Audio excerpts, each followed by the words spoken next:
Patharkhmah Civil Subdivision kabala ab kmilinti per angnu laslamba dagi Paidbah kari boysap ngi kala urlong nom dagas ngi kata kade hadian ba Conrad ke Sangma mintirang ba ulahir ban ipli Paidbah no yakate ka Patharkhmah Civil Subdivision yakate ka jingan lang ban pli yakate ka Patharkhmah Civil Subdivision lasaki daga jing dan uba Sosthenes Sotun MLA Jirang nang ta uba Macmillan Bersat MLA Nongston uba Victorani MDC Jirang dan bat shibun ngot ki he officer sarkar na riboy hakate ka sngi layo i bakathan riboy sap ngi hi baro akaway kala kham kinja nama babun na gipat ba jong kate ka than kila leit ban sakhi yakate ka sngi jong ka jinkmen ba ka jingsa jinkin mau yakate ka than hi baro akaway.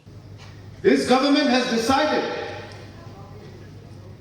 that we will take the governance closer to the people, that we will ensure that we make it easier for the people to live their lives, easier for them to get all kinds of different government services that they require.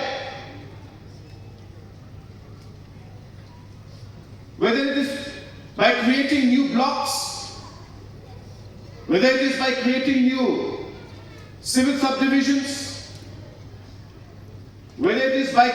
creating laws to ensure that services are given on time,